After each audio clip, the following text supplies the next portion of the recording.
Hello there, and welcome to Inspire Me Forward. My name's Linda Watson. I am the founder and the host of this inspiring podcast.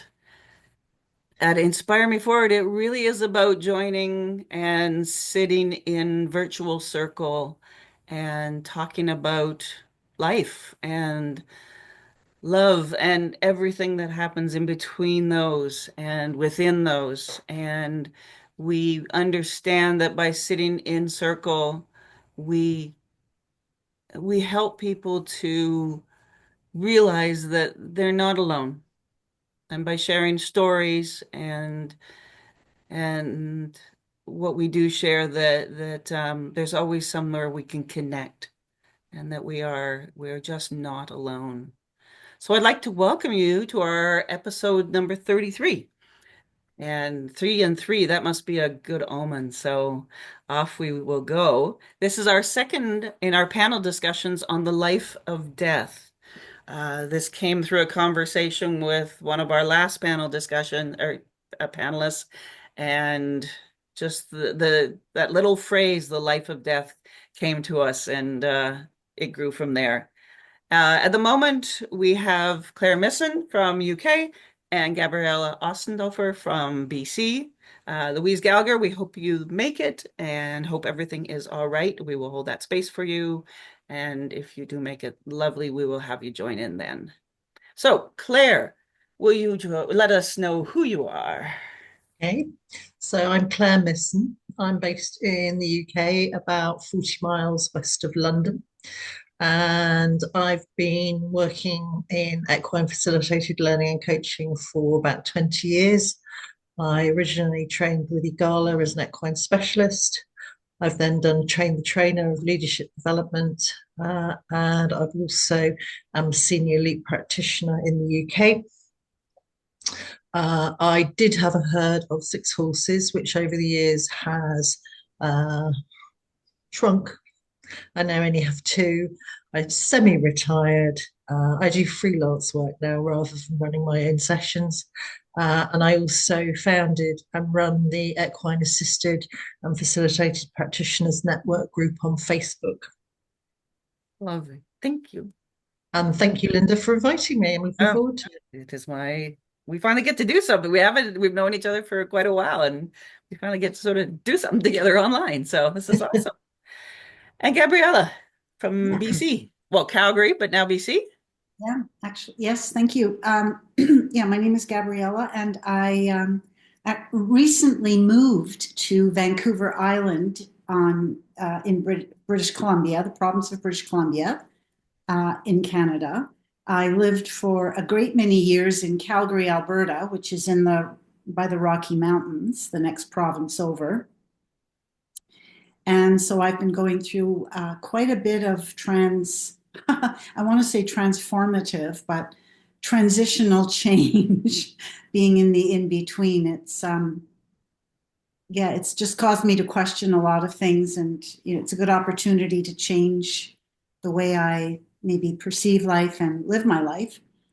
I know Linda through horse equine connections. I am a certified field um, practitioner, which here stands for facilitated equine experiential learning. I haven't said that actually for a while. I've always just said, "Oh, I'm a field practitioner," whatever. Anyway, and so right now I'm trying to find a place for me in this new geography and this new land, and it's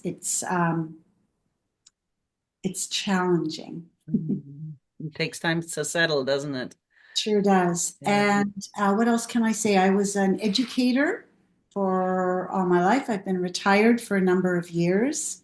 And so currently I do facilitate a movement practice, and hopefully we'll do a little more facilitation with equine. Mm. I'm just not sure how that's going to work out here. So people are pretty um, attached to being equestrian. Yes. Yes, absolutely. You know what Absolutely. I Yes. mean?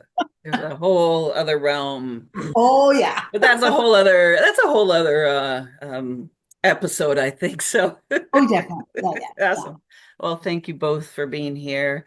Um, for those that don't know me, my name's Linda Watson. I hail from a little town just outside of Toronto, Ontario, Canada. So I think I'm about in the middle, little Oh, in the middle of both of you, maybe a little closer to BC, but in between. I have worked in the equestrian field for most of my life, other than spending about 15 years in the humanitarian field, and learned so much from being there that I could apply to all the work I do. And since in the last 2 years, left my career and have stepped into the world of being an author and a photographer. So that is a big step, transformative step, but I love every moment and every day of doing it. So let's jump into our episode here, The Life of Death. And I want to read something that came to me. I read it in our first panel, and I want to read it again, and then maybe we will bounce off it at the end a bit. But this is something that 6 o'clock in the morning sort of came downloading from wherever, and I got up quickly and wrote it down. But I wanted to read it here. So, similar to our lived experience, dying is different for all of us. Some travel quickly with goodbyes, having to be shared from other realms. Some are afforded time, moments to embrace loved ones and travel slowly to that new world.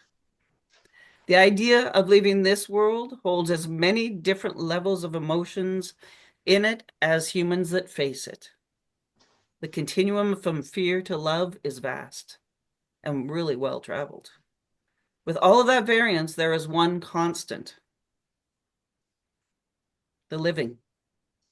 Whether the moment one crosses over is spent alone or with loved ones around, there is always an element of living involved in dying. For those that live on the continuum of emotion, from fear to shame to anger to sadness and everything in between. Each emotion has the possibility of being expressed in the space of the loss of a loved one. At the base of each experience, though, love is found. Rooted in our deepest hearts and waiting in our patient souls, we find the bond that connects us to our dear one. We send them on their journey across time and space with a loving heart. The life of death is a sacred road. Travel well, sweet souls. So we might bounce back to that one, but like I say, that one just sort of came to me in the morning, and I loved it. I loved it when it came. So I'm going to give you each a bit of time to share your stories. I will, if Louise is not here by that time, I will share mine. But Claire, would you like to step in and we will give you the space to share your story of. Thank you, Linda. So I think it's probably inevitable that having reached the tender age of 58, I'm going to have experienced quite a significant number of losses in my life from quite young to quite recently, be those people or animals, dogs, cats, horses, parents. But the person I wanted to introduce you today is this little person. And you see that. And this is my second daughter, Alexandra. And she was born on the 9th of June, 1996, in the local hospital in Reading. And it was a very difficult birth. She was supposed to be a home birth. Didn't quite work out like that because she was quite a rarity in that she was a footling breech. So she had the cord around her neck twice and suffocated. And she never left hospital.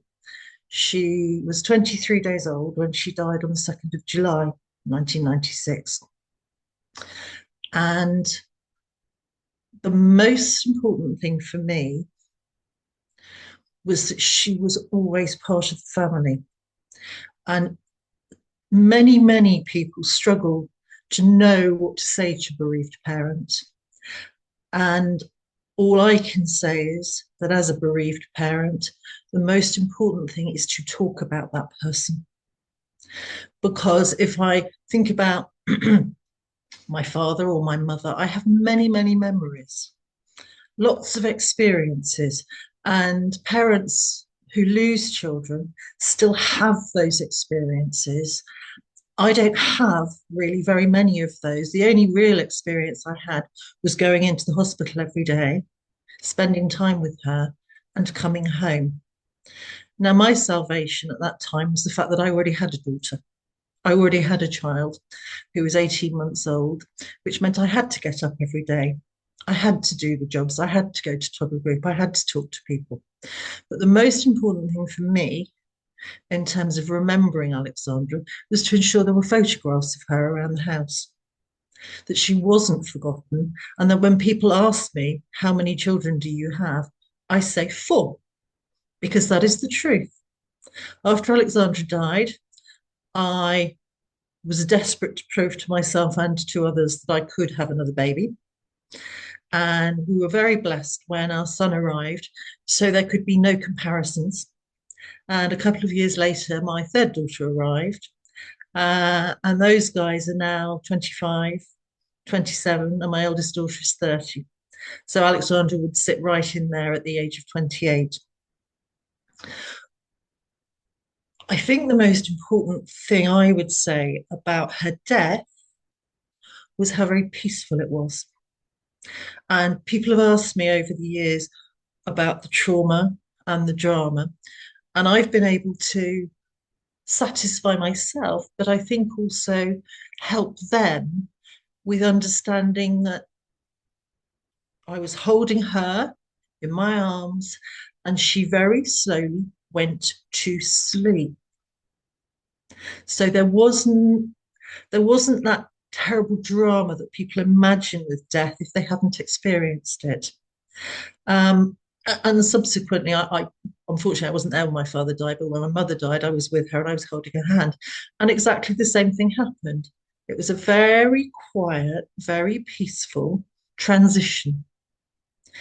And whilst you have obviously then got to deal with the practicalities, I found being able to talk about her and include her, tell her elder sister where she'd gone and what had happened, and to be honest, and to always have those photos around so that when the younger ones asked questions, they were fully aware they had another elder sister. And so for me and for my husband, that made it easier. I'm not saying it's easy, but it made it easier to accept what had happened, because at rock bottom, what we knew fundamentally was that it wasn't anybody's fault. And we didn't get into the whose fault is it blaming situation. And losing a child can be incredibly traumatic. It can destroy marriages and destroy families. And I hope that the way we dealt with it, and I believe all these years later, we dealt with it appropriately by ensuring she remained a really important part of our family, even though she's not with us. And I hope that helps other people.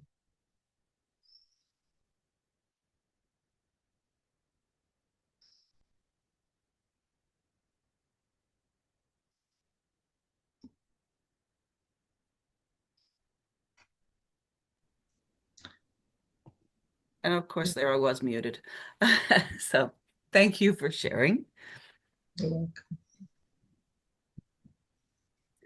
Hold that in our hearts. All of these stories we hold so deeply in our hearts. Gabriela, Louise is on her way, but we will go ahead. Gabriela, if you would like to Yeah. spend some time with your story. Yeah. Well, I guess trying to think where I want to begin. I I'm an only child and I'm an immigrant. I came from Germany. My parents immigrated. We came in 1954 to Canada.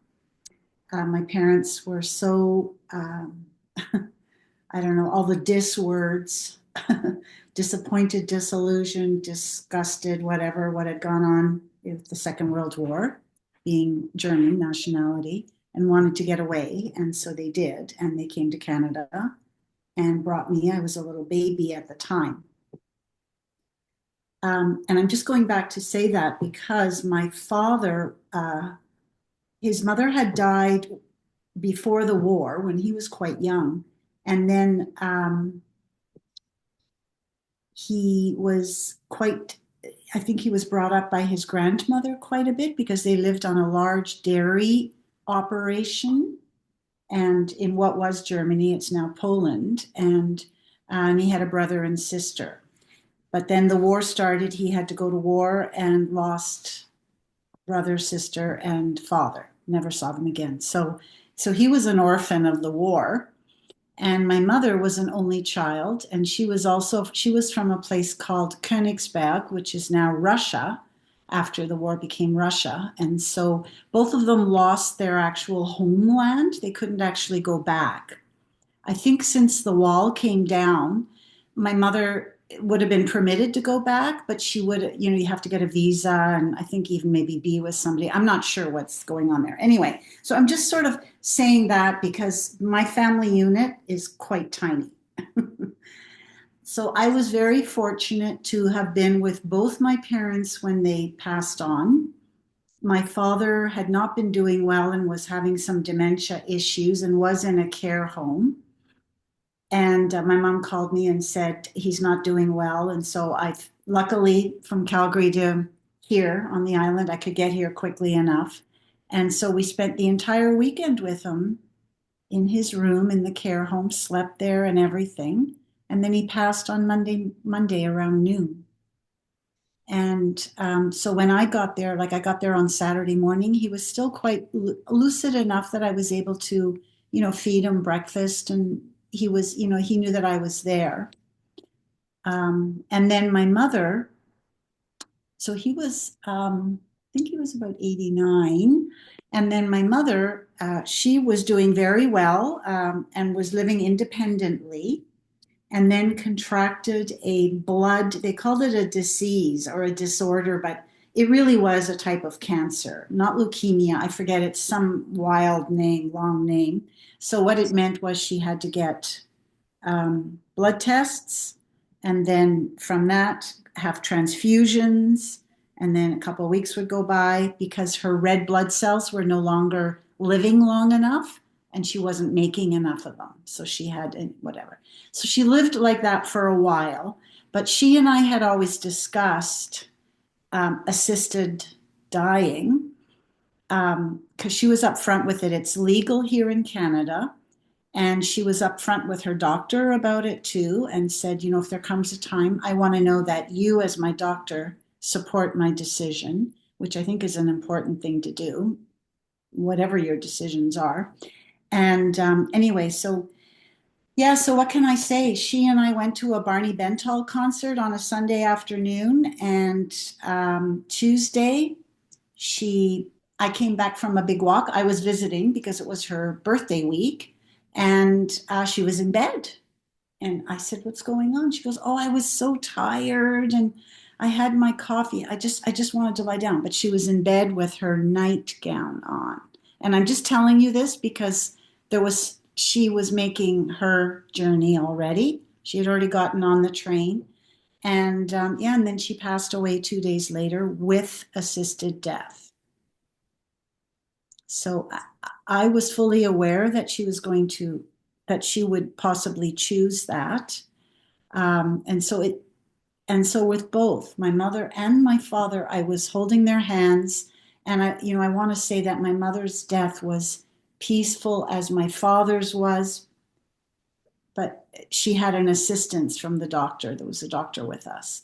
My father, of course, was in a care home, so it was quite a peaceful death. And also with assistance though, because they make you comfortable, which often means morphine and whatever else. So it was two very significant experiences for me. Um, yeah, I'm glad you showed the picture, Claire. This is my mom and dad. I have in the heart are some of my dad's ashes, and in the hummingbird are some of my mom's. Okay. So I pretty well wear it almost every day, pretty well. And so they're with me because we were a pretty tight family little unit. No siblings, no real cousins, and all Mhm. that kind of thing. And I think that's kind of common with some immigrants of those times that lost family members during the war, I think, often. Yeah, so I think I'll Mm. leave it at that. But I will say that before my mother died, I sort of had a curiosity about death.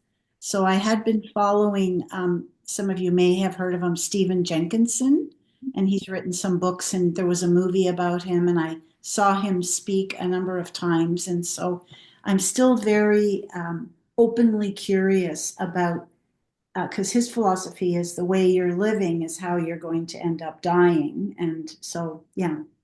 And he himself is actually on his way right now too. Yeah. So Um, Thank you. Thank you for sharing that. And um, one of our panelists in the last panel went to his orphan wisdom school.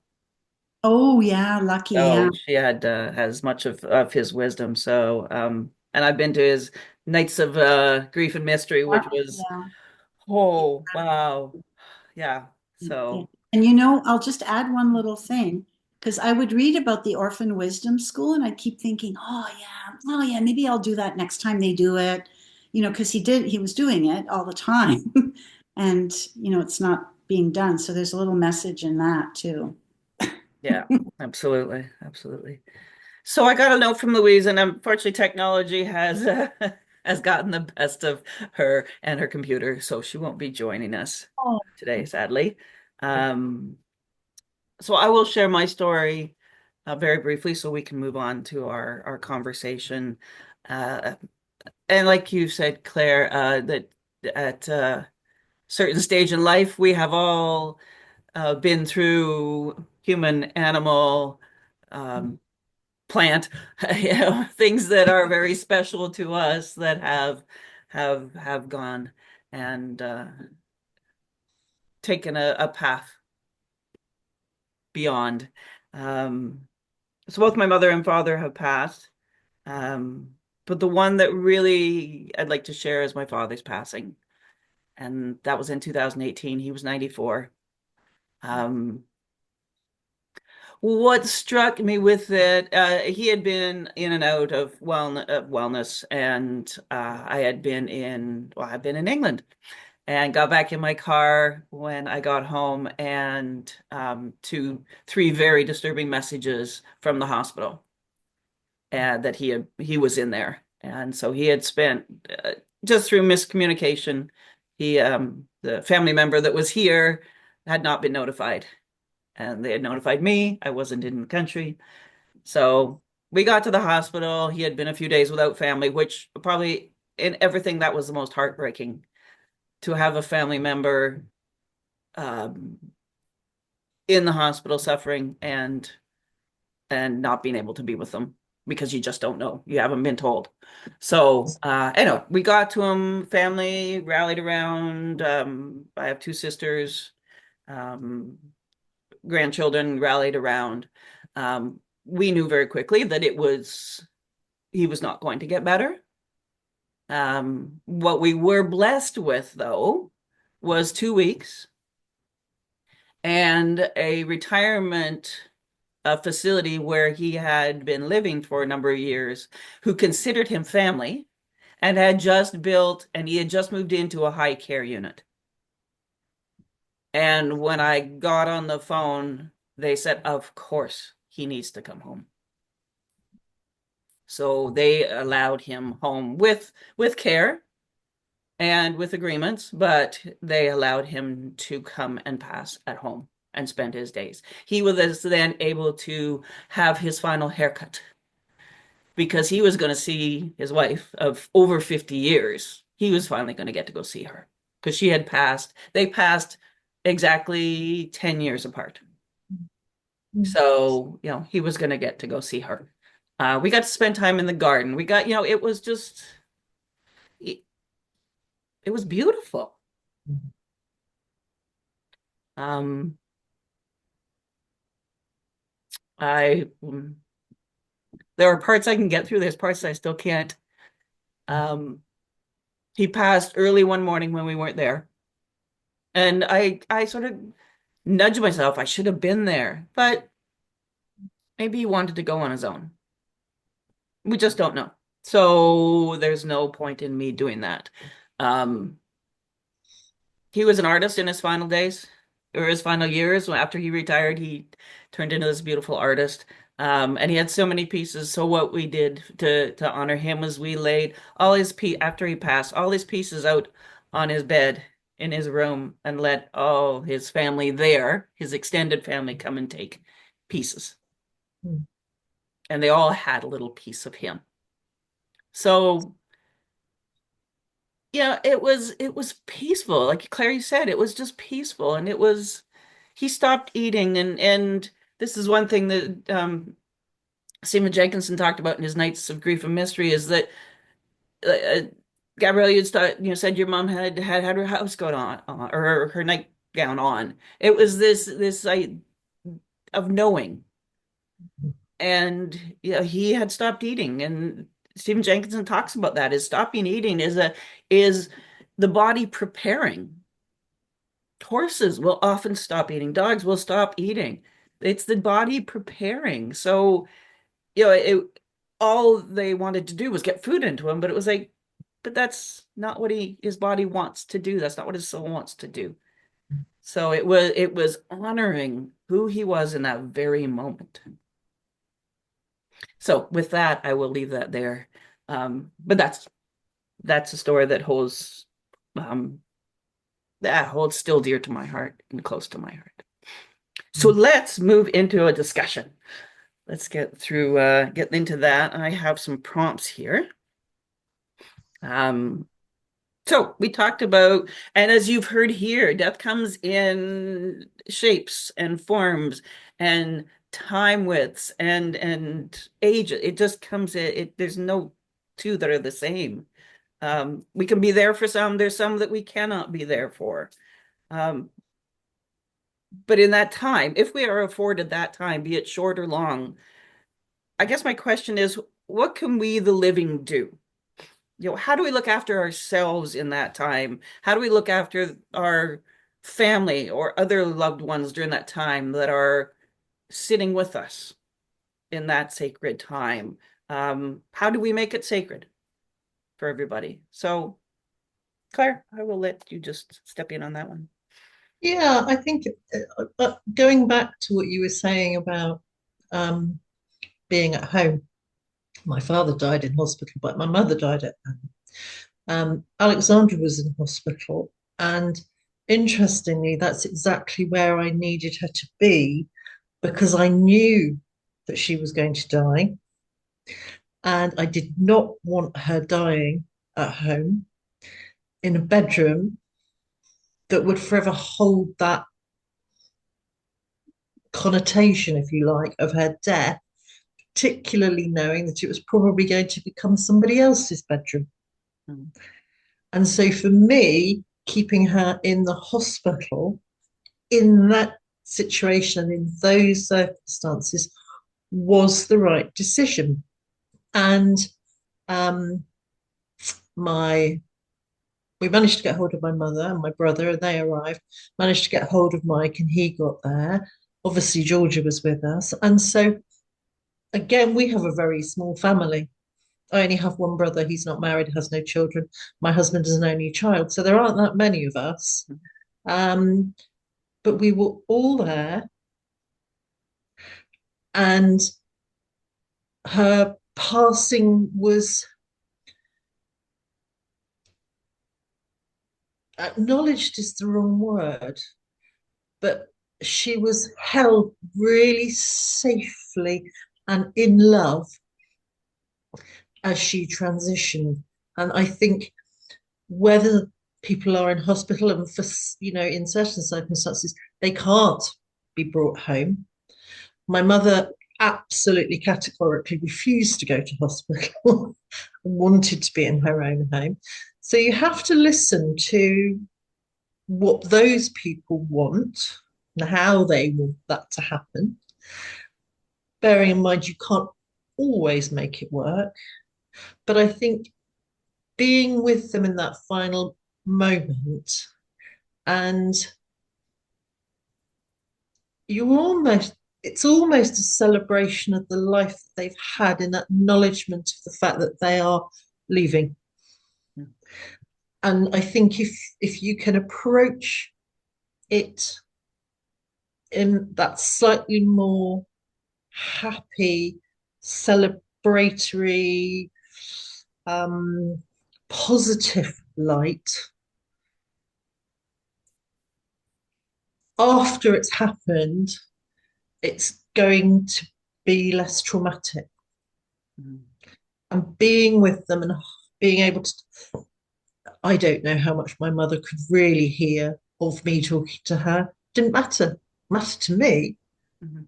that I was with her, Mhm. and she just went to sleep. And again, I think if you can be a part of that, it's actually a real honor to be with somebody at their Yeah. final moment. And I think we forget that and think we should be absorbed by grief, which of course comes, Mm. and certainly grief comes, that's the next stage almost. And that can take a long time to resolve personally. Mm. But I think just for somebody in that final transition to be surrounded by their loved ones and know that they're loved is good for all of us. Yeah, absolutely. And that's what makes it sacred. I wouldn't leave an animal, so I'm not going to leave my loved ones either. Exactly. Exactly. Yeah. Mhm. Thank you. Right. Gabriella? Yeah, that's a good question. So my dad was in long-term care. Um, he had a room of his own. He had a nice room. But the interesting little piece that happened before he died, so it was Monday around noon that he died. So in the morning, because he wasn't totally lucid anymore, but he was still alive, and we were on either side of him. And there was a knock on the door, and one of the care workers came in. And this is so like I mean, I see a lot in this. I don't know, other people might not, but it was a younger man who my mother never liked. There was something about that guy that she didn't like. And one of the things was that he didn't talk a lot at all. Like he wasn't effusive and all that. And he wore a cap, like a baseball cap. It was clean and he was dressed properly, but there was something about him and so when he came in, he said, I'm here to, what do they call it? I forget, something like not mourning, I forget, there's a word, like, to give my dad a shave and wash and all that kind of thing, as they would any other day. And I remember thinking, really? Because I'm thinking, I mean, he is dying. And I could see my mom's sort of eyes kind of going, like it was, him of all people. Well, when he was finished, we went back in the room and that. And there's my dad, fresh sheets, a fresh gown, shaved, and he's still just lying there, slowly like breathing and that. And I just thought, wow, that man, I mean, it was his job, but he could have overlooked stuff or whatever, right? Nobody's checking up to see if he shaved him or, that kind of Mhm. thing. I was so impressed with that. And my mom, I'll tell you, she shifted her whole perception that she had of him. So it was just an interesting little thing that happened. And then he did die a few hours later. So there was nothing about the actual place where he was, but we were with him. When my mom died, she was quite intent that she wanted, to go because she started to go downhill. And so the doctor came on the Wednesday, and this is when my mom had made up her mind and all that and wasn't really doing very well. And the doctor turned to me and said, "Oh, and you can pick out some music and you can have candles." And she said to my mom, "You don't have to be in bed. You could be sitting up. We could even go somewhere." And she's doing all this stuff. And she looked at me and said, if you're going to invite some people or whatever. And so immediately, because I'm who I am and my teacher, I thought, oh yeah, I better set all this up and yeah, and all that.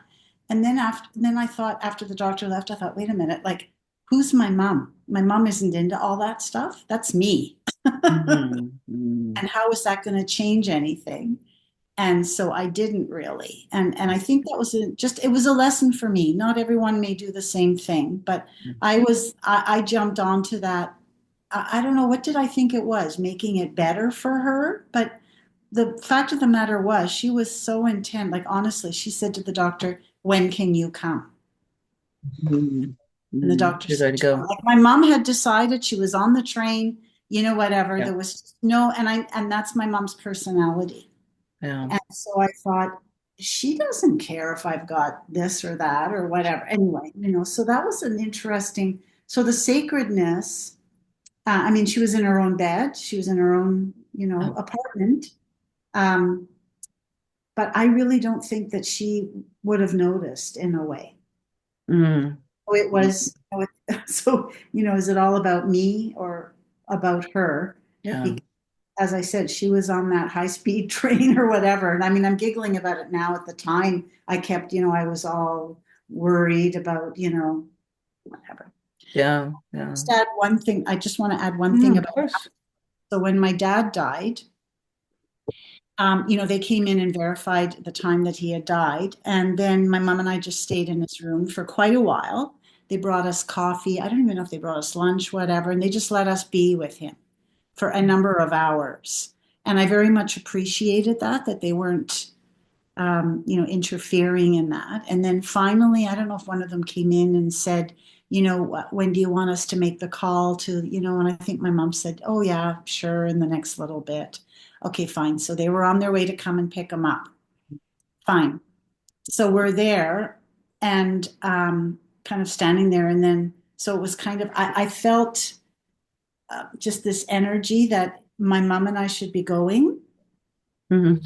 So we just, we went out in the hallway and then we just kind of started walking down the hall and that. And then, and that was actually the worst thing for me, Okay. was walking down the hall and knowing he was alone in the room. Yeah. And I'm not sure what the care home might have been doing before the people from the transport from the funeral home came. And I didn't know that I had a voice that I could have said, "No, I'm staying until they come and get him." Yeah.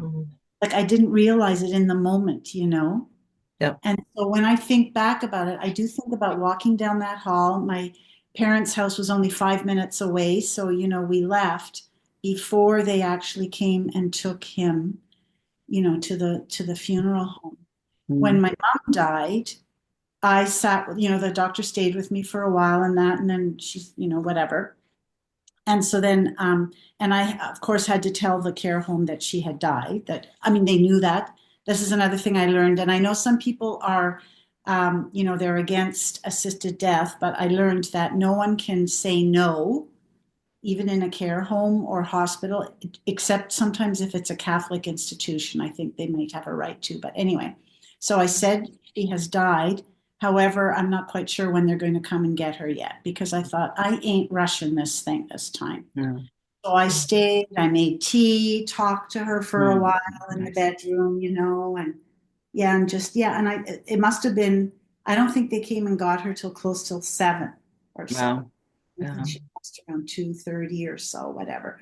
But I thought, I'm not rushing this. I'm staying with her until I see them going down the hallway and Yeah. that. So, and that made more of a difference to me. Yeah. Absolutely. Yeah. And uh, what I hear is dignity, Yeah. Yeah. that it's honoring that Mhm. and witnessing Yes. Yeah. Yeah. That's a that, good. Yeah. Yeah. that it's there's a beautiful poem out there or piece that is say, and it's basically what you said, Gabriella, is like, is the wait for a few minutes. Mhm. Yeah. Don't rush. For us, it was everything had been done because there was the lead up. Everything had been done beforehand. All the things that had to be done were done beforehand. His suit was packed. That he was to be cremated in. It was already packed. All the bank stuff and everything, it had all been done. There was nothing to do but witness. I remember when my mother died, and obviously she was in her bedroom. Hugh and I were in the bungalow, and once we knew for sure that she definitely passed away. Obviously, we phoned the doctor, and things kind of, there's a process that things just kick in.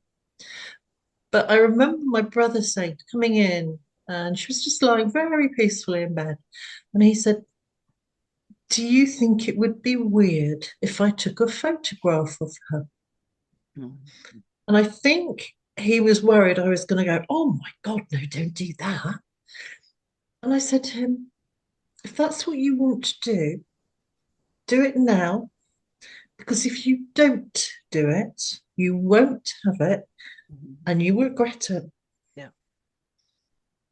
I don't know where that photograph is. I've never seen it, but that was his moment. Yeah. It's Yeah. really, it's part of the witnessing, but it's also part of the process for those left behind. And it's interesting what you were saying about, oh, you can have candles and, a quartet playing jazz or whatever you want. And you think, no, that's not the person. She wouldn't appreciate that at all. Mhm. And I know people were shocked at my mother's funeral because she only wanted a said service. She didn't want any hymns. She just wanted Mm. a said service in the church, and that was that. Um, Mhm. and we complied Mhm. because for me, it would be incredibly disrespectful to my mother's wishes to do anything that she hadn't asked for. Mhm.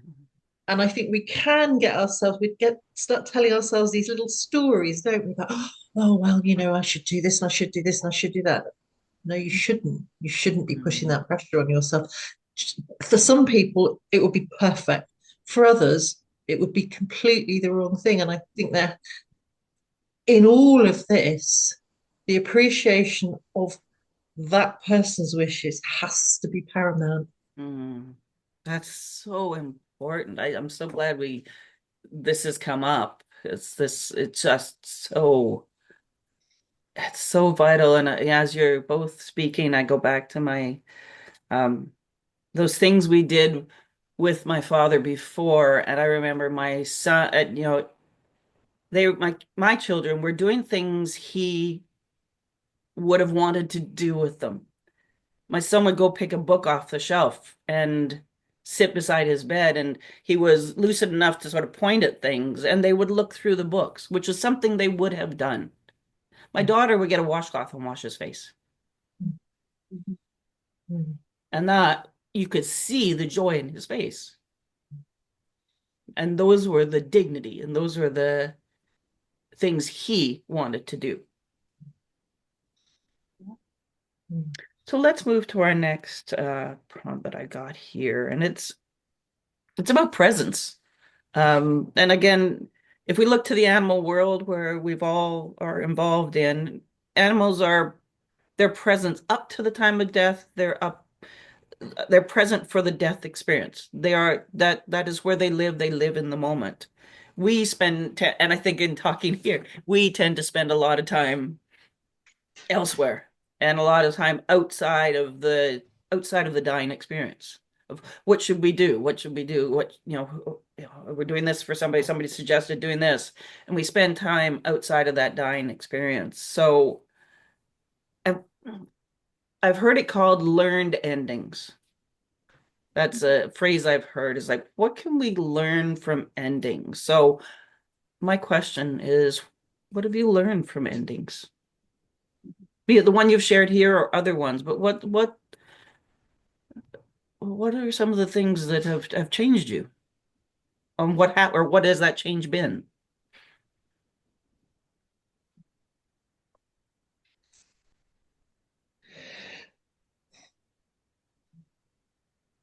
I think for me, probably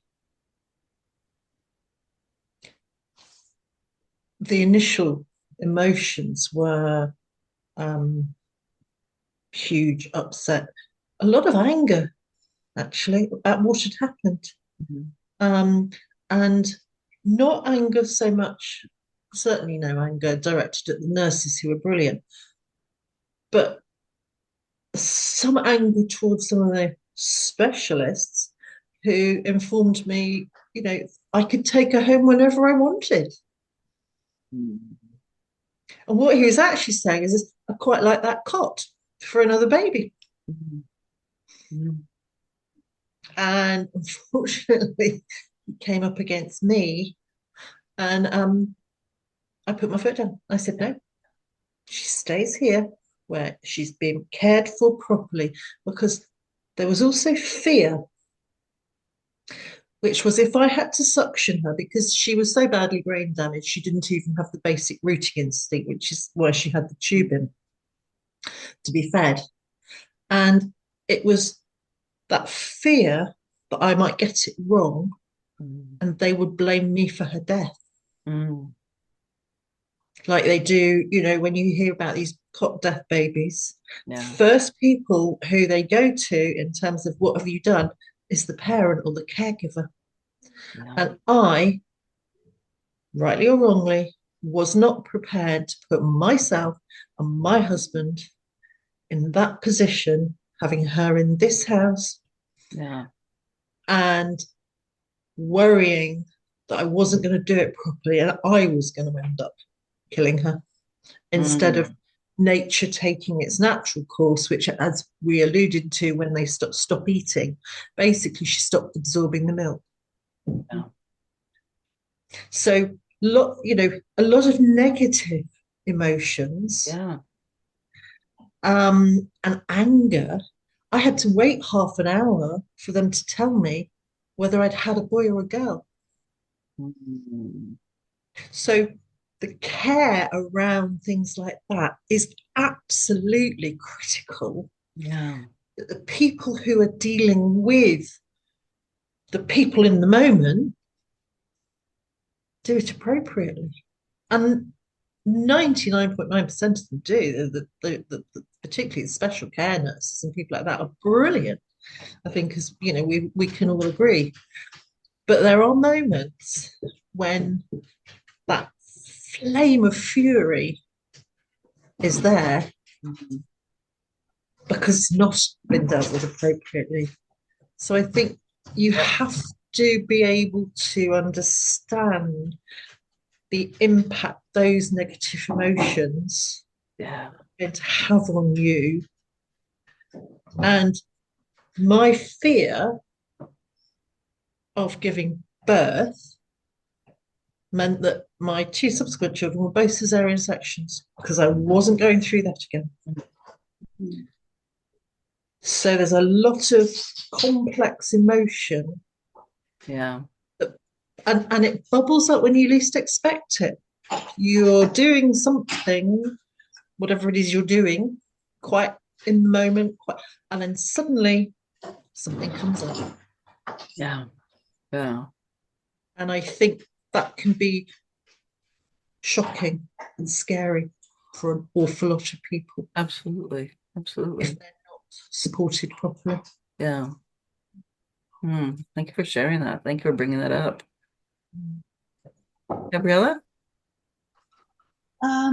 Yeah, thank you for that. It just reminds me also of how, although people have the best intentions possibly, but they're part of a system, and the system has evolved and whatever, often by things that are happening from someone in some office that decides, oh, we'll do this now, or this will be better, or, maybe, if the like it was your daughter, then we have an extra bed, and all those background things, and often, we don't know about all that, and all of a sudden it's become that. It's like I say, how did our food industry become what's going on now? Or, it's just this stuff happens and it's systemic sometimes, and there we are. And then all of a sudden people are going, what, that kind of thing.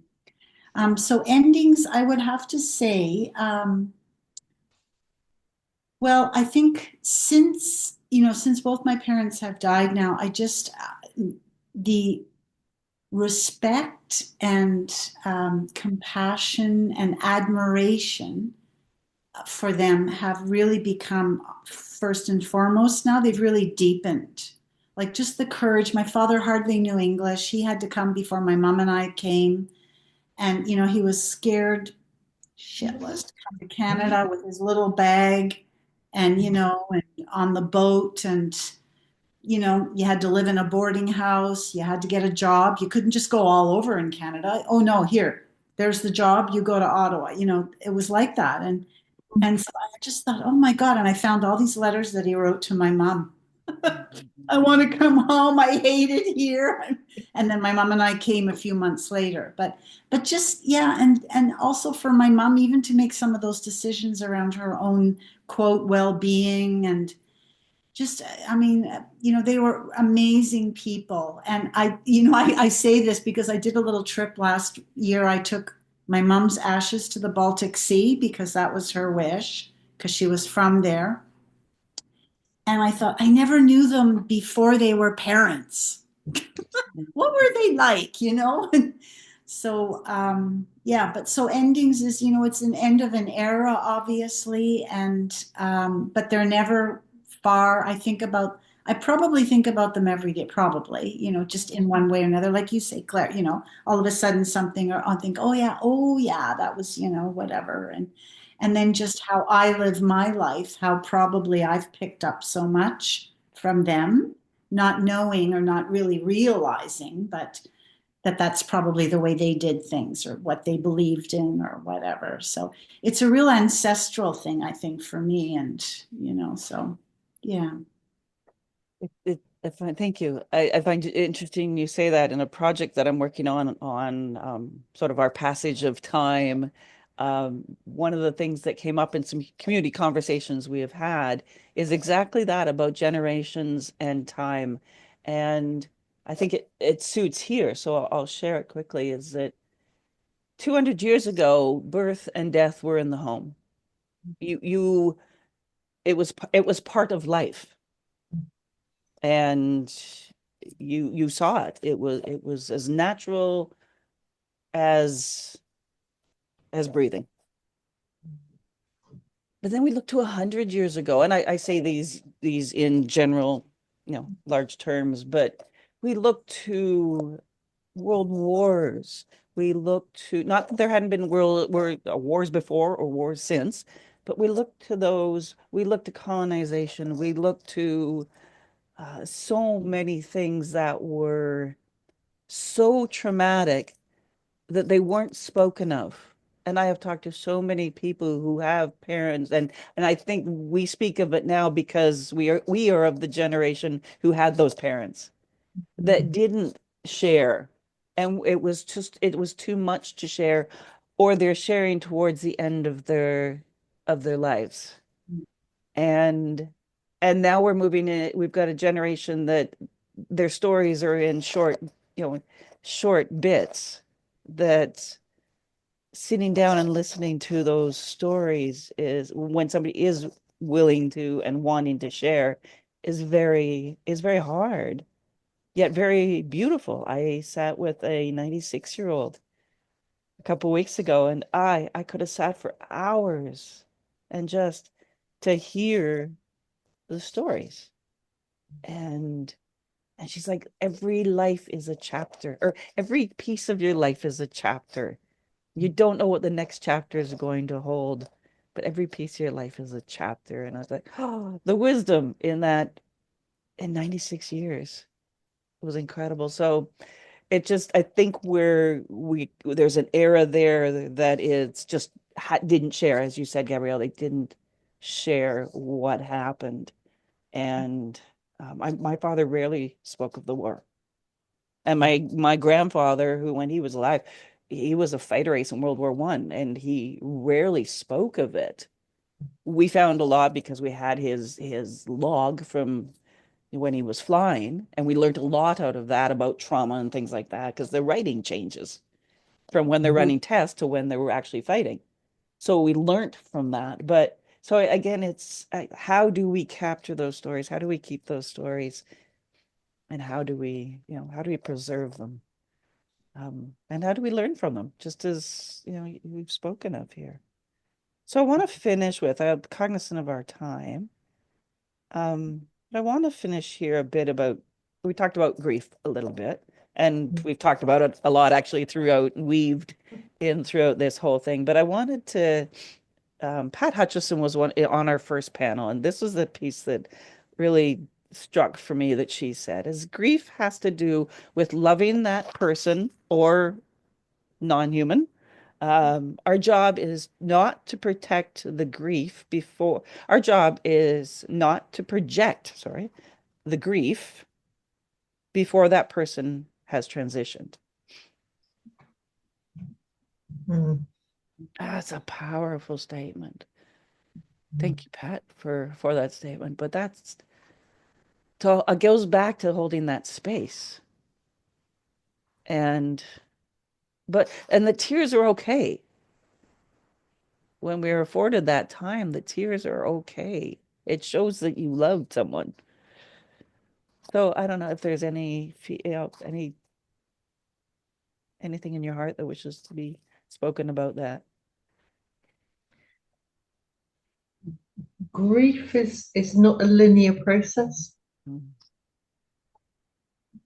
It's up here, it's down there, it's up here, it's down there, it's this far apart. I remember after my mother died, I didn't particularly cry a huge amount. And then about 2 months later, I was driving down to the horses and I was at the top of the hill. I looked across the valley and it was a beautiful view, and I promptly burst into floods of tears. Mm-hmm.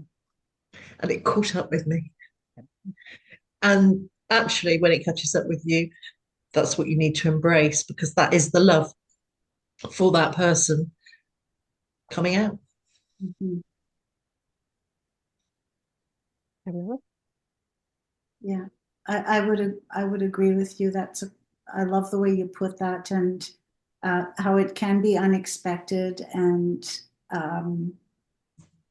and also, and it sounds like you are one, and Linda probably also, not pushing it away. Like the tears come, okay, let's let it out. Let's let it go, whatever, and not say, oh, I can't do that now because I'm driving, or whatever. Whatever we do these little, our bodies sometimes do these little things to supposedly protect us, but I actually want to wallow in that grief when it like comes.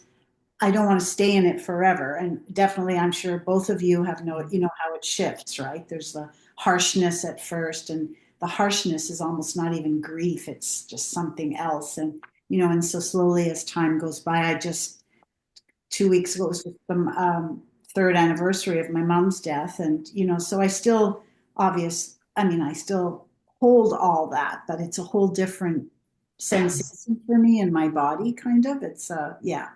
But I still cry. I still want my mom Yeah. and my dad. I still want my parents. And Yeah. I think I've realized that they're not gone, they're in my heart.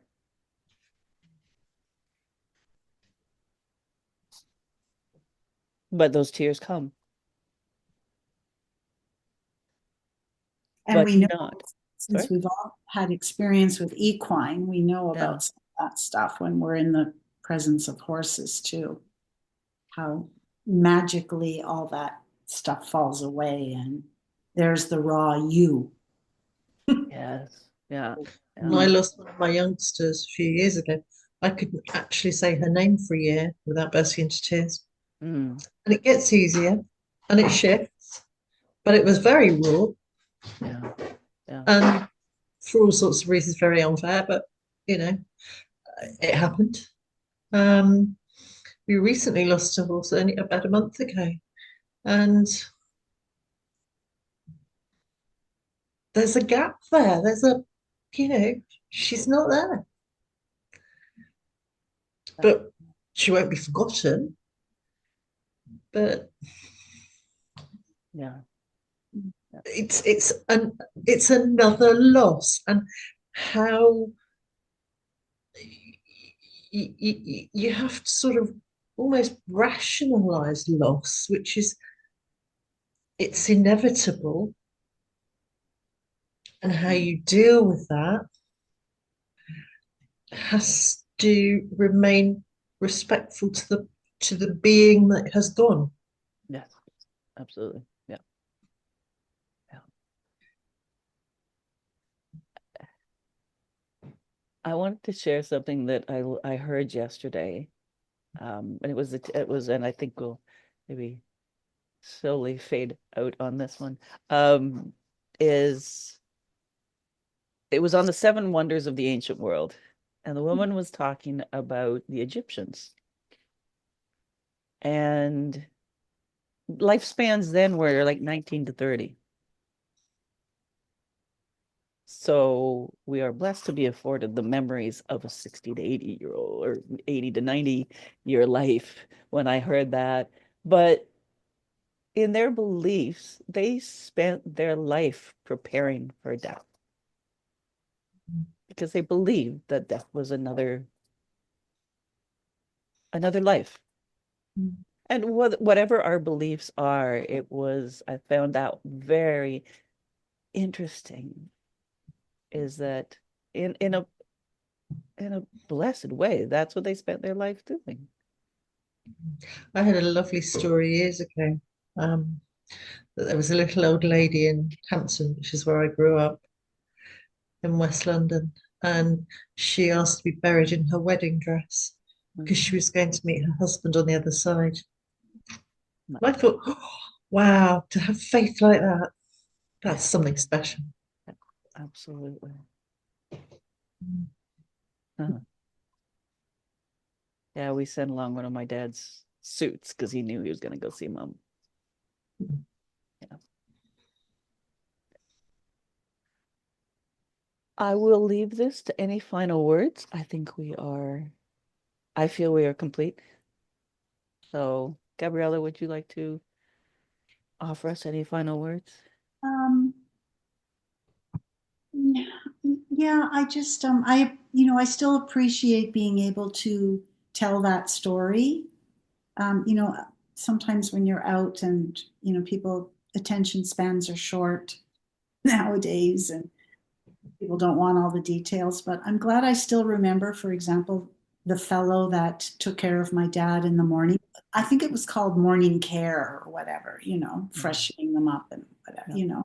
I just appreciate where he came from, just or just even the doctor who came with my mom and just it's I'm glad that I still remember those things because those were all part of the story. It's not just about what I felt or what it was the players or the characters that were part of it.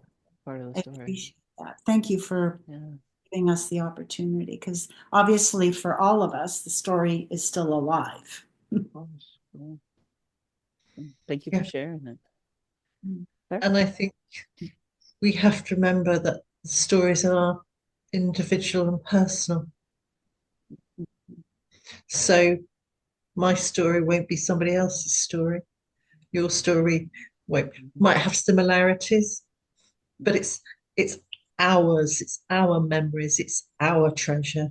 Yeah. And I think sometimes we don't value that as much as we should. So I think, take away from here is really value what you had Mm. and what you learned from them. We've all Oh learned gosh, huge amounts from our parents, absolutely, absolutely. and we've kind of sent it forward. Yeah, yeah. We've weaved it into our life with our children, absolutely. Or our friends or those around us, or yeah, absolutely. Yeah. Um, Well, thank you. thank you both. I don't have any words. This is beyond words. So I thank you both for being here today. I Thank thank you. you for those that are listening to this in the future. Um, this will be the second of our panel discussions, and that will be it for our panel discussions.